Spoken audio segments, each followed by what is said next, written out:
Assalamualaikum warahmatullahi wabarakatuh.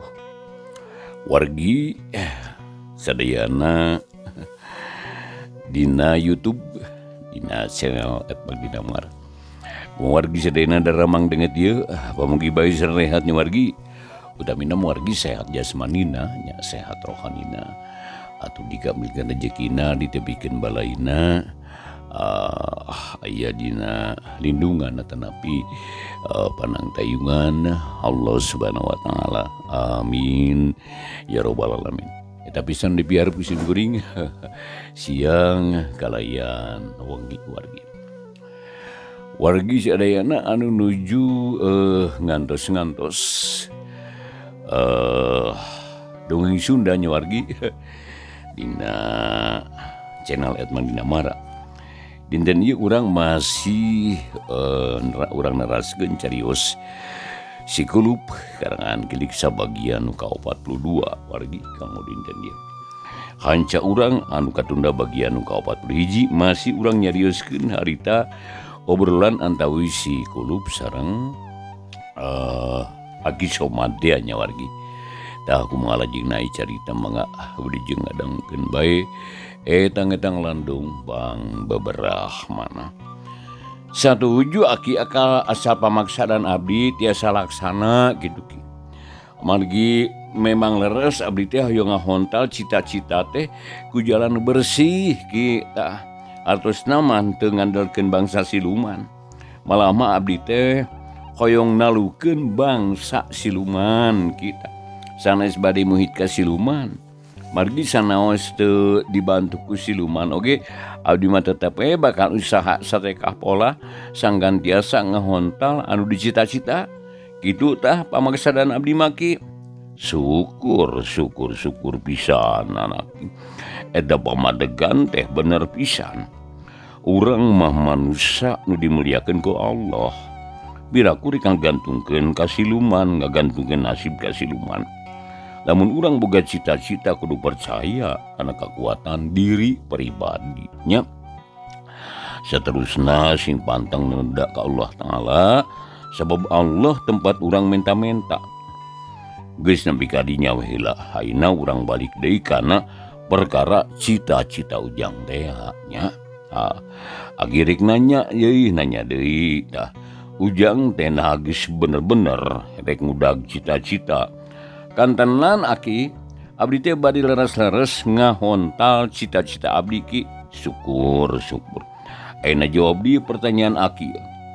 Ari ujang nya kita pangna datang ka aki teh na percaya karena caritaan aki percahan tenan tuh aki bari mah 100% abdi mah percanten.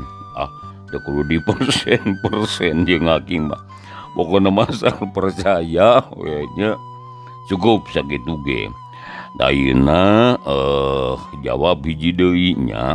Lamun ujang geus buleudah teh sarta geus percaya ka aki narek nurut kana bapatah aki bade kinaon rupi nu disaurkeun ku aki tangtos ku abdi bakal diperhatoskeun diperhatoskeun pisan ki. Salajengna kedah kumaha atuh ayeuna abdi teh ki. Dage heula sabar kasep. Pertanyaan lagi can beak kabeh. Engke ge ku aki rek diterangkeun nya. Da ayeuna jawab di pertanyaan ti aki. Lamun ujang dipentas syaratna ku aki rek dicumponan moal. Bade aki mangawe lah geura saurkeun naon syaratna teh ki. Da syukur atuh ayeuna kieu jang. Samemeh ujang diangkat jadi murid aki. Ujang kudu nyumponan heula syaratna. Ari syaratna teh nya eta ujang kudu menta heula jimat ka indung ujang. Wayana ujang kudu balik heula ka Cihanjuang. Sagitu syaratna teh kumaha sanggup ujang. Ari wangsul ka Cihanjuang mah sangem nanging jimat naon tanu kedah disuhunkeun ka pun biang teh. Margi saemut abdi mah pun biang teh henteu kagungan jimatna naon ki. Dapun biang mah tarang ukut jimat anjeunna mah unggal waktos ge sok ngadaluk we salat. Malah kantos taku abdi diintip sareng tina salat tengah wengi teh pun biang sok nyebat-nyebat wasra abdi. Duka naon maksudna mah abdi ge henteu terang eta teh. Ceuk si kulup bari ngusapan pipina. Panuran itu parita ka Aki Somad. Atuh cakakak Aki Somad seuri. Hari si Ujang. Lamun salat tengah peuting eta teh moal salah deui jang. Moal salah deui. Tang tu salat tahajud. Ari nyebut-nyebut ngaran hidup, Aki yakin yen indung hidup teh salilana neneda ka Allah Ta'ala supaya hidup dipaparin rahmat sareng barokah hati mantena. Gitu maksud indung hidup mah. Nemantak moal salah di lamun hidup menta jimat ka indung teh. Da indung teh tunggulna rahayu, tumbalna rupa-rupa panyakit. Oh, kitu Aki lajeng jimat naon nu kedah disuhunkeun teh Aki? Cobi terangkeun ka abdi. Jimat karahayuan jang. Iji jimat anu kacida matihna moal aya tandinganna di sakuliah dunya. Kumaha sanggup Ujang? Sanggem nama sangem ki nanging kumaha carana atuh? Apan tadi ge parantos disangemkeun yen pun biang mah henteu kagungan jimatna naon Aki? Memang moal katingali Ujang sebab jimat indung hidup mah buni tapi caang. Mindeng katempo ku Ujang tapi Ujang moal nyaho ari sabab kudu dibeli heula ku kaikhlasan jeung ku tekad anu buleud nya. Ujang kudu bener-bener ngahormatna kanu jadi indung. Carana teh kieu geura sok Bandungannya sing sargep ngarah gancang ka harti jang. Kitu cek Aki Somad bari ngagilirkeun heula silana geus kidepok neruskeun deui nyaritana. Tah, lamun Ujang bener-bener hayang ngahontal cita-cita jimat ti indung hidup kudu beunangnya. Carana hidup ku Aki rek dibere sabutangan jeung peso belati anu kacida seukeutna. Eta peso ngeunang ngasah Aki 7 jam lilana. Ku Aki sok disimpen apik pisan.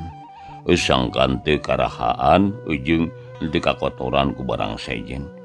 Jimat nu aya dina diri indung Ujang bakal bisa dicokot ku eta peso belati kahartin pikadinya jang.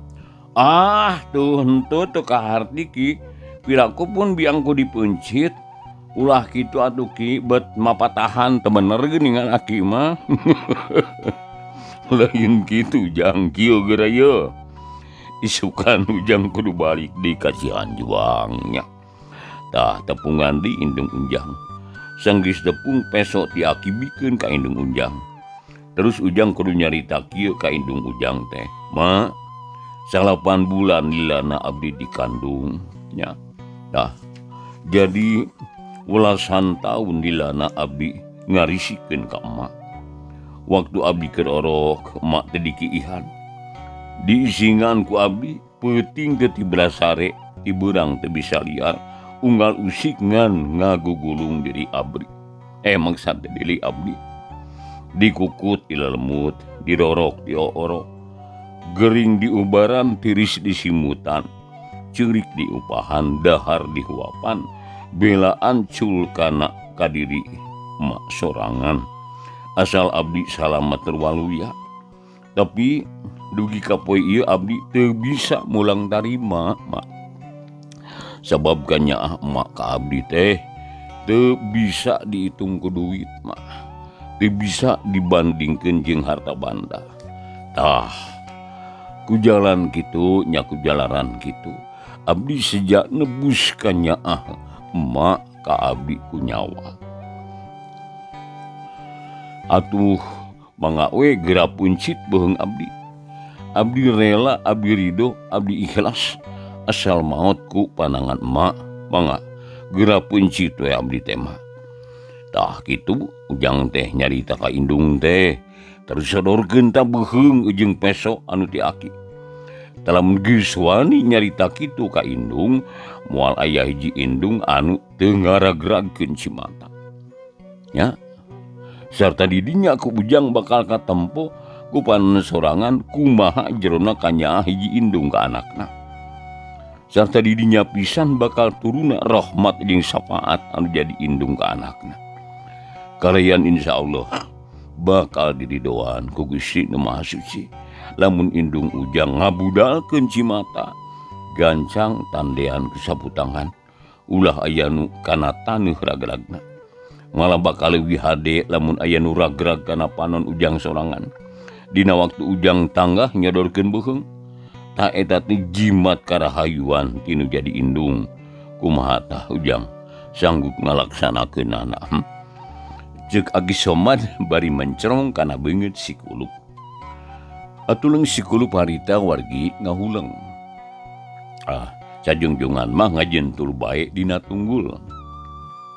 Bener ngajentul bae jiga tunggul nya wargi. Nah, panon melohok teu ngiceup-ngiceup.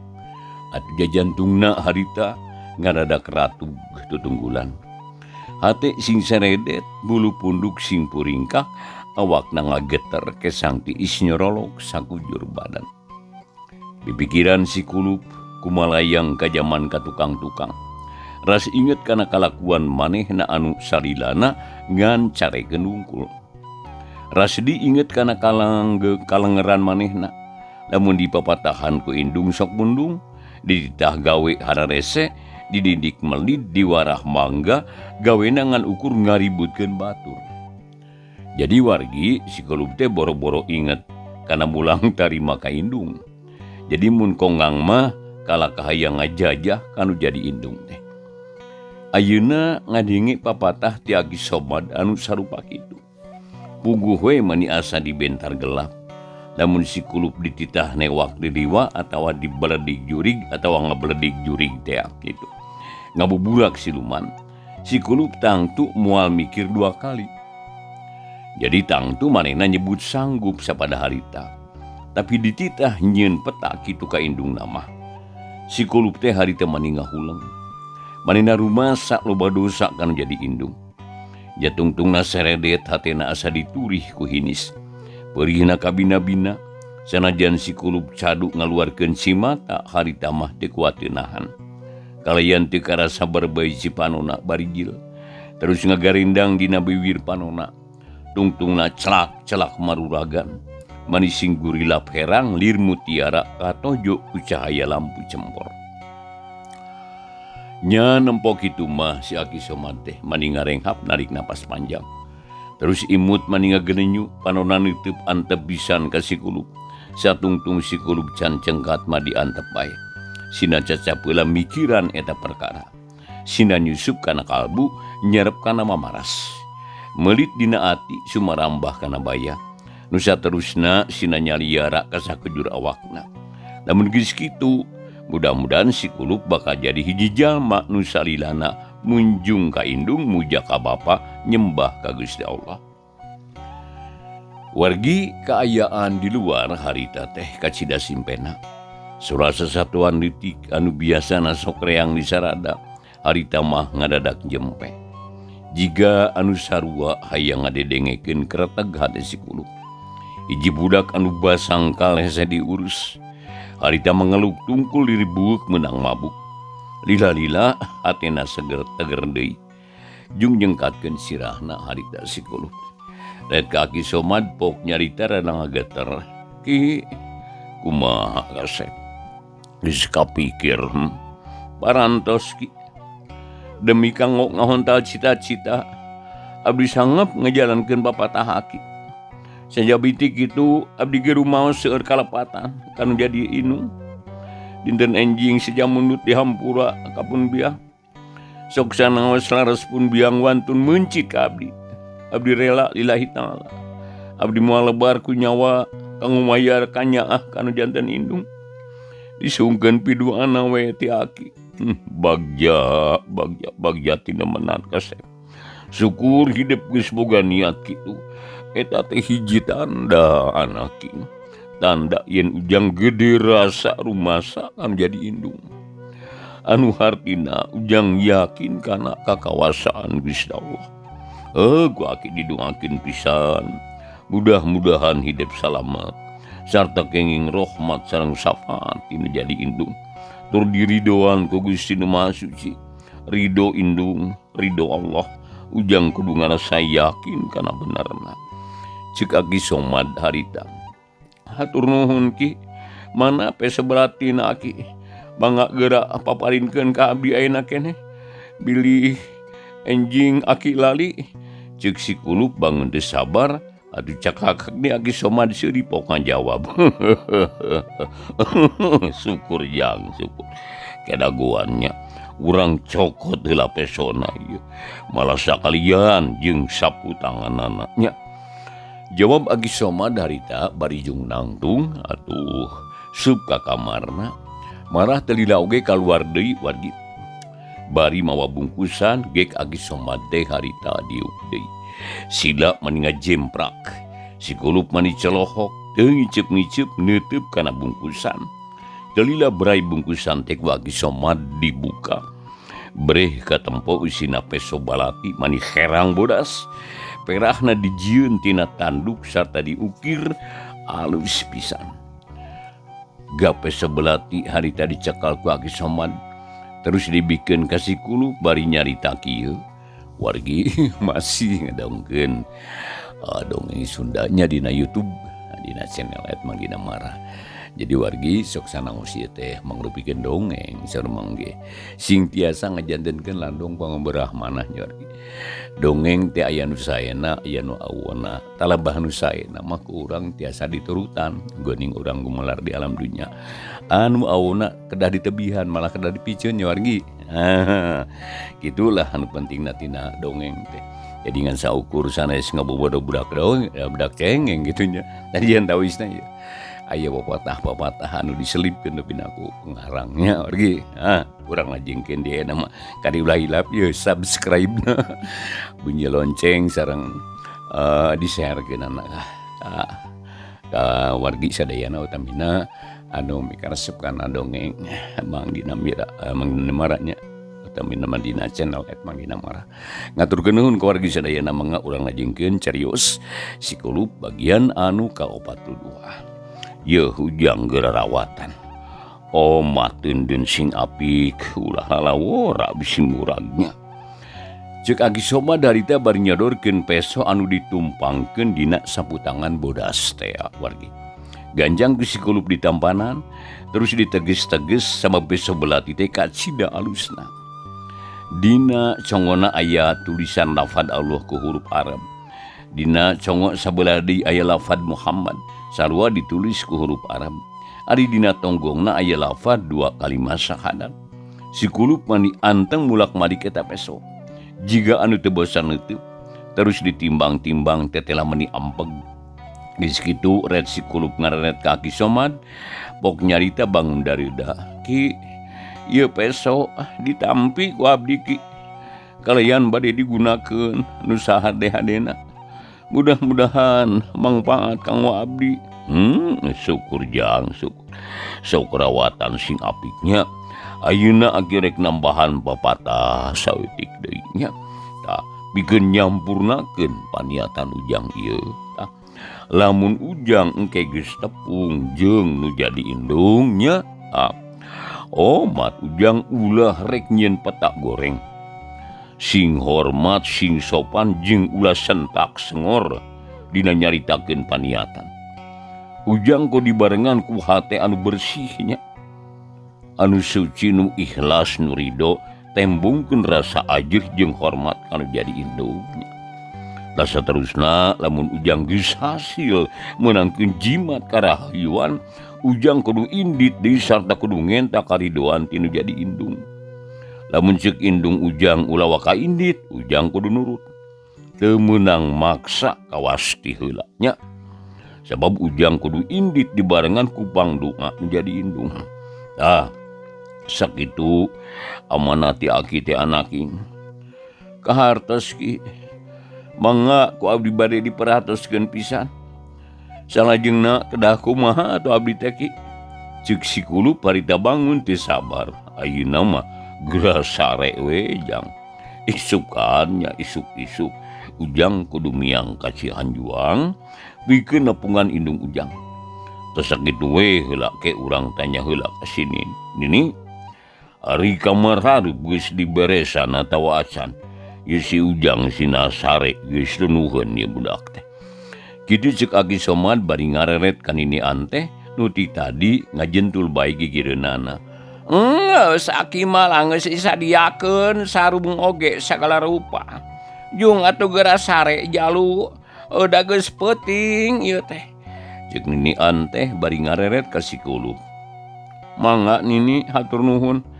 Daleres aduh abdi teh parantos tunduh ieu. Permios atuh Aki oge Nini. Ceuk si Kulup bari jung nangtung. Nam geura sare jang. Da Aki ge geus tunduh ieu teh. Nya geus kitu mah wargi jep teu aya di anu nyarita. Si Kulup asup ka kamar hareup. Nya kitu deui Aki Somad jeung ninian teh ge geus arasup ka kamarna. Di luar kaayaan beki jempling, awar-awar kadenge aya sora buluk anu disadak, pasalang jeung sora jangkrik anu ting jernih, sora gaang anu reang ngajajabkeun si Kulup nu rek miang ka alam impian.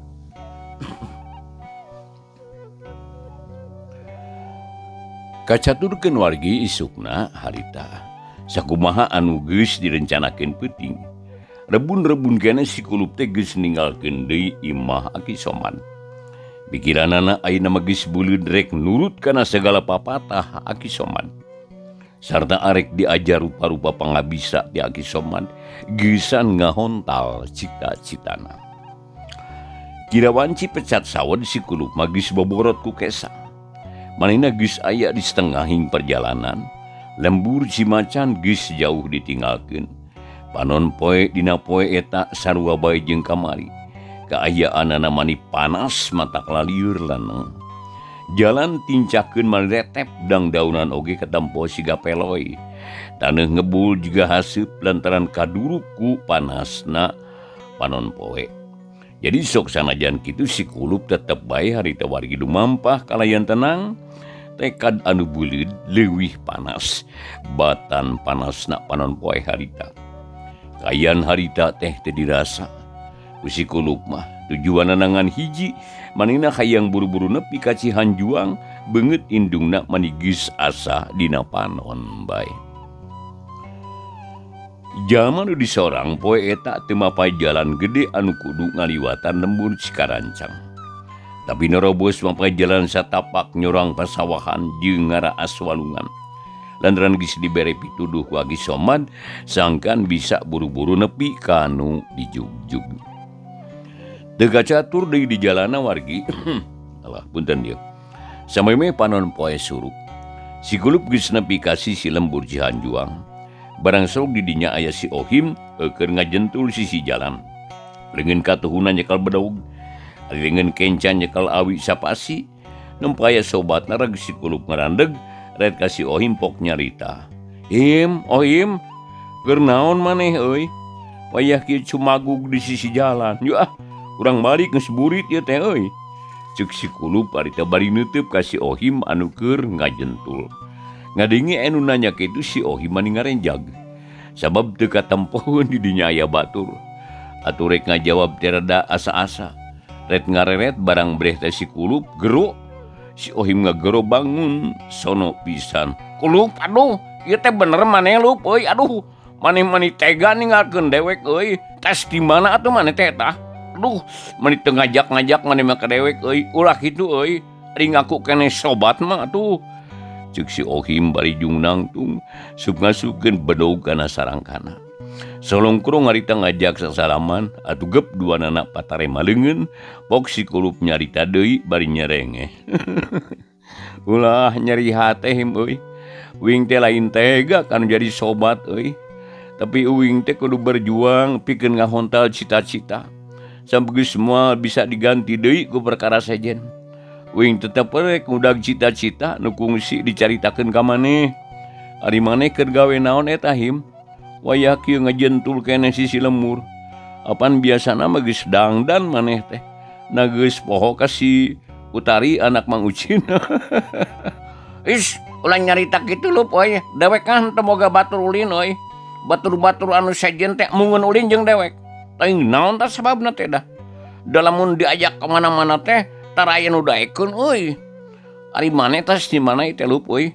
manggih naon tadi perjalanan. Cek si Ohim bari neuteub kana beungeut si Kulup. Anu ditutup nanye harita teh seuri. Terus deui unggek-unggekan pok nyarita. Tas di Cikarancang him. Terus ka Cimacan, terus ka dieu deui. Wah resep euy. Kakaralunta 2 poe ge uing mah geus manggih rupa-rupa pangalaman nu hargaan euy. Keun ke urang dongengkeun di imahnya sabab moal waka indit deui. Ieu aya nama urang balik euy. Ulah ulin sisi lembur wayah kieu. Sieun sanekala onggo teh magrib dah. Urang kudu salat magrib. Yuk urang balik him salat. Timimiti raha maneh daek salat Kulup euy. Timimiti kamari euy. Malah maneh ge ayeuna mah kudu daek salat sabab alam dunya ayeuna teh geus kolot. Tereh ancur euy. Umurna moal lila deui. Malah ceuk katerangan mah ayeuna teh geus akhir zaman. Jadi urang teh kudu sing suhud kana ibadah euy him. Nya ayu him ulah wakalo mating tatanya lah engke we lah di imah tatanya mah. Uing geus sono hayang geura tepung jeung indung euy. Sabu uing mangahaja balik heula teh arek nepung anu jadi indung. Gitu ceuk si Kulup harita bari gap nyakal kana leungeun si Ohim. Terus ditarik diajak balik. Atuh kapaksa si Ohim nurut. Manehna ngiclik pandiri. Kalawong awi anu sapasi mah dipikeun, pok manehna nyarita bari leumpang.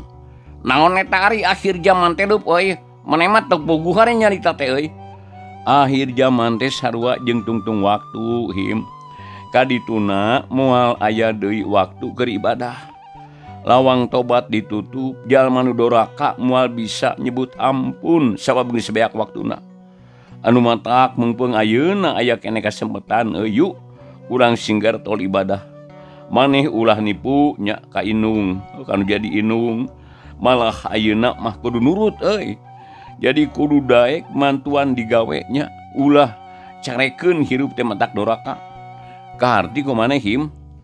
Eta teh sarua jeung papatah palebe euy. Aduh, apan kumaneh ge ente diturut geuning. Adi perkara eta mah geus ngarti uing oge euy Lup.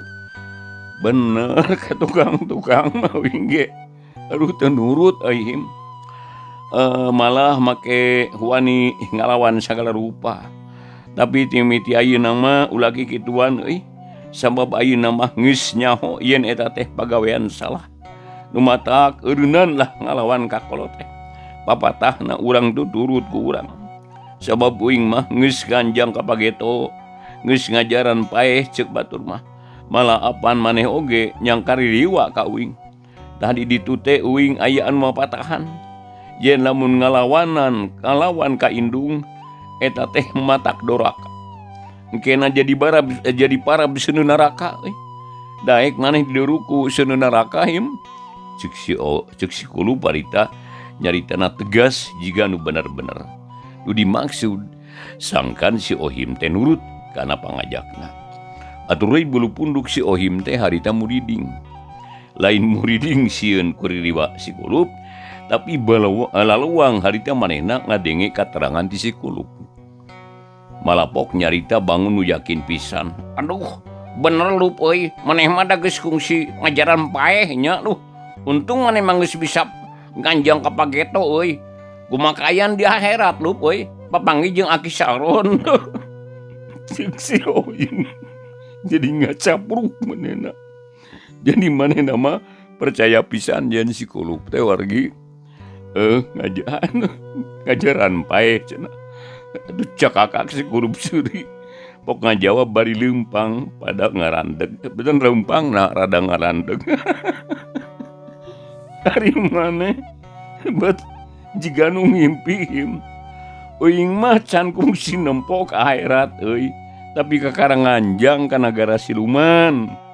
Tapi ku pangalaman sakitu ge uing geus yakin euy. Yen alam goib teh bener-bener aya. Jadi sawarga jeung neraka oge sok sanajan uing can nempo, uing yakin kana ayana euy. Sarta uing teu hayang jadi ahli neraka. Nu matak rek nurut kana bapatah kolot, rek getol ibadah meungpeung can loba dosa euy. Nah nya eta teh maneh teh can loba dosa Kulup. Aduh, Apan manehna panglobana nyeun kaributan teh nipu ka indung uing ngalalauk bahaok ngakeureuyaan Mang Lebe jeung waktosna wargi sadayana henteu nyekapan rupina ieu carita santai ieu dongeng Sunda dina judul Si Gulup wargi bagian anu ka 42 nya wargi urang pungkas dicekapan duikeun ka dieu bae. Sakali deui sok sanaos ieu mangrupikeun dongeng wargi sing tiasa ngajantenkeun landung pang beberah manah nya wargi. Taku kituna ka wargi sadaya sakali deui ieu carita Sunda dicekapkeun dugikeun ka dieu bae nya wargi sadayana. Hatur nuhun ku mangrupi paratosanana wilujeng paturai. Assalamualaikum warahmatullahi wabarakatuh.